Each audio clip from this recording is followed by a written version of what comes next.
Assalamualaikum warahmatullahi wabarakatuh. Perkenalkan, kami dari kelompok 7, yang dimana kami akan mempresentasikan tentang Disruptive Innovation.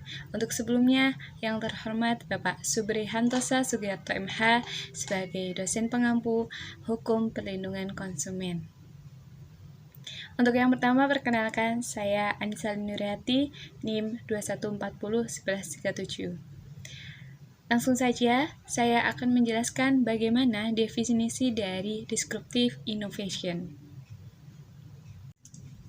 Disruptive Innovation dalam bahasa Indonesia yang berarti mengganggu ataupun mengacau, yang dimana arti mengganggu ialah teknologi baru yang akan mengganggu keadaan di mana teknologi yang telah lama ada. Contohnya seperti di masa pandemi. Dalam hal pendidikan, seluruh pembelajaran dilakukan secara daring. Lalu dalam contoh kedua yaitu ada dari sebuah buku yang dimana sekarang bisa dilakukan menggunakan e-book.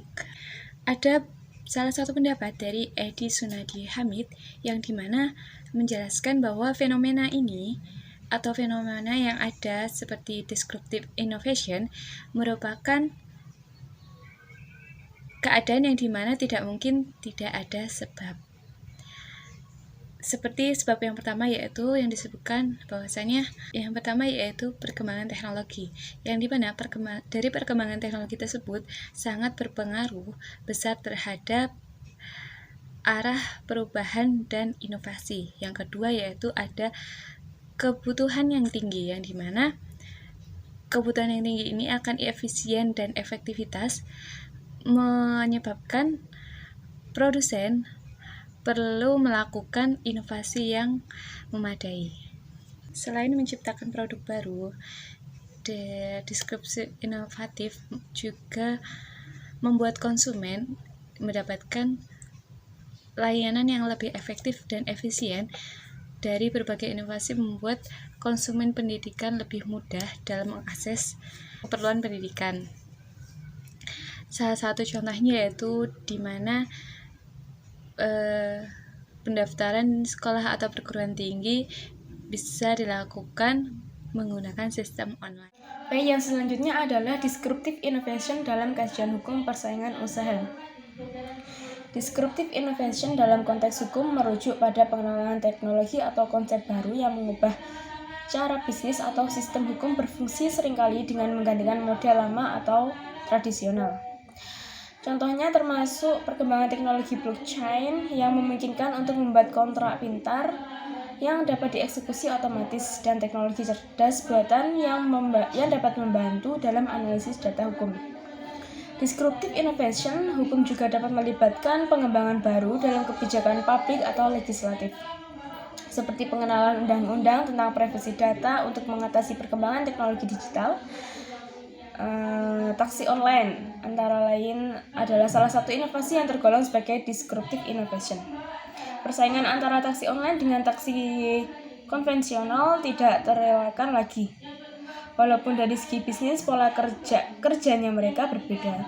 Berbeda karena perusahaan penyedia aplikasi tidak menyediakan mobil. Pada umumnya, mobil adalah milik pengemudi sendiri dan hubungan antara pengemudi dengan perusahaan aplikasi adalah hubungan kerjasama yang dilakukan melalui koperasi di mana pengemudi bergabung. Pertanyaannya, bagaimana lembaga persaingan usaha menilai dampak disruptive innovation terhadap persaingan usaha dan bagaimana penerapan hukum persaingan usaha terhadap pelaku yang menggunakan disruptive innovation yang dalam kenyataannya dapat mengalihkan minat pembeli dan pelaku usaha incumbent kepada pelaku usaha dengan disruptive innovation. Oleh sebab tersebut, sebelumnya perlu dijawab apa sebenarnya tujuan hukum persaingan usaha. Secara umum disepakati bahwa tujuan persaingan usaha adalah untuk melindungi persaingan usaha itu sendiri, bukan melindungi para pelaku usaha dan untuk mensejahterakan konsumen.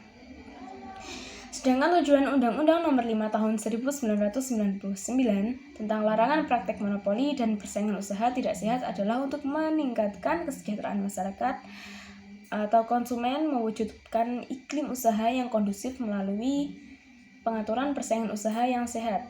mencegah praktek monopoli dan atau persaingan usaha tidak sehat. Dan yang terakhir adalah terciptanya efektivitas dan efisien dalam kegiatan usaha. Materi berikutnya adalah hukum industri transportasi berbasis aplikasi dalam hukum persaingan usaha. Dalam industri transportasi di Indonesia terlahir fenomena transportasi online yang saat ini dikuasai oleh dua, yaitu Gojek dan Grab. Sejak awal Gojek bertujuan untuk meningkatkan pertumbuhan ekonomi Indonesia. Menggunakan teknologi yang dengan sarana Gojek adalah menciptakan lapangan kerja, meningkatkan penghidupan banyak orang, dan membantu pengusaha mikro untuk bergabung sebagai mitra Gojek. Industri transportasi online dianggap sebagai salah satu disruptive innovation. Mereka hadir dengan menggunakan model platform bisnis baru yang sama sekali berbeda dengan bisnis angkutan konvensional, menggunakan mobil dengan plat nomor biasa tanpa tanda tulisan taksi atau nomor telepon dan pengemudinya, tanpa seragam perusahaan. Tetapi lawan tak terlihat ini menurunkan jumlah pelanggan taksi konvensional secara drastis dan membuat gejolak sosial demonstrasi sopir taksi konvensional di berbagai negara.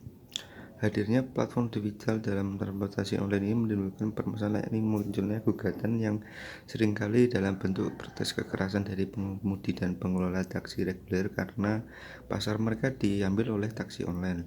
Lalu, pemerintah di berbagai negara mencoba melakukan pengaturan dengan melarang dan membatasi taksi online. Hal ini berlawanan dengan prinsip pasar bebas, di mana pemerintah tidak boleh menutup masuknya pesaing baru ke dalam pasar, sehingga muncul perlawanan balik dari pengemudi.